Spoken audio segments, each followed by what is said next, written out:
હવે જોઈએ ઉદાહરણ 2.1 કે જેની અંદર આપણે આ વિકલનનો ઉપયોગ કરીશું.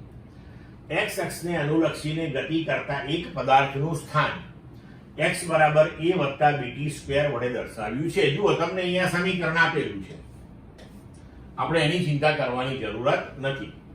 જ્યાં a બરાબર 8.5 મીટર એક અચળાંક છે, b બરાબર 2.5 મીટર પર સેકન્ડ સ્ક્વેર અચળાંક છે અને t નું માપન સેકન્ડમાં કરેલ છે. તો t બરાબર 0 સેકન્ડ અને t બરાબર 2 સેકન્ડ સમયે તેનો વેગ કેટલો?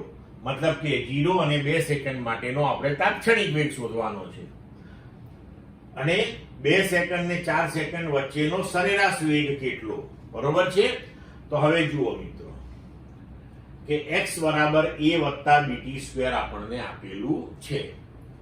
એમાં અચળાંક a નું મૂલ્ય છે 8.5 મીટર, b નું મૂલ્ય છે 2.5 મીટર પર સેકન્ડ સ્ક્વેર. આપણે પાછળથી એને મૂકીશું કિંમતોને. હવે તત્કાલીન વેગ એટલે કે dx by dt, તો d by dt of x, x એટલે શું? તો કે a વત્તા bt સ્ક્વેર.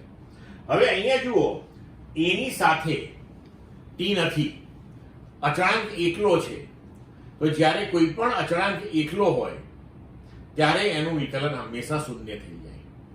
ખાલી સમજવા પૂરતું જો આપણે જોઈએ તો a ની સાથે ગુણકમાં કંઈ નથી તો 1 છે, લખી શકીએ આપણે, તમે સમજી શકો છો.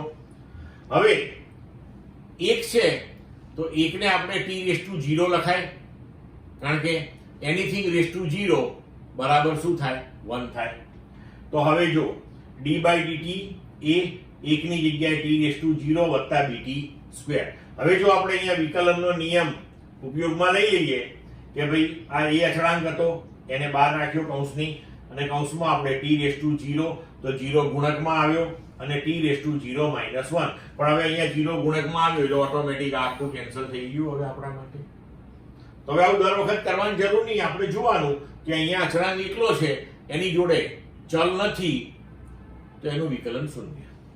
હવે અહીંયા જોઈએ તો b t સ્ક્વેર, તો આ 2 જે છે ગુણકમાં આવ્યો અને t⁻ઘાતાંકમાં 1 નો ઘટાડો કર્યો. તો હવે આપણને પરિણામે અહીંયા સૂત્ર મળ્યું v બરાબર 2bt, એટલે કે v અને t નો સંબંધ પ્રસ્થાપિત થઈ ગયો. હવે આપણે 0 અને 2 સેકન્ડે તત્કાલીન વેગ શોધવો છે. તો જુઓ, t બરાબર 0 સેકન્ડ અને t બરાબર 2 સેકન્ડ સમયે વેગ. તો વેગ t બરાબર 0 સેકન્ડે, તો આ સમીકરણમાં t નું મૂલ્ય 0 મૂકી દો એટલે આપણો જવાબ આવ્યો 0 મીટર પર સેકન્ડ.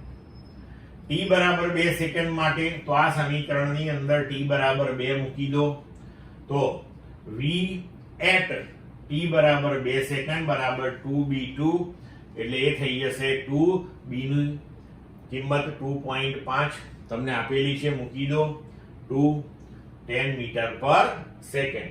તો આ થઈ ગયો આપણો તાત્ક્ષણિક વેગ. બરોબર. હવે આપણને કહ્યું છે કે 2 અને 4 સેકન્ડ વચ્ચેનો સરેરાશ વેગ કેટલો હશે? બરોબર.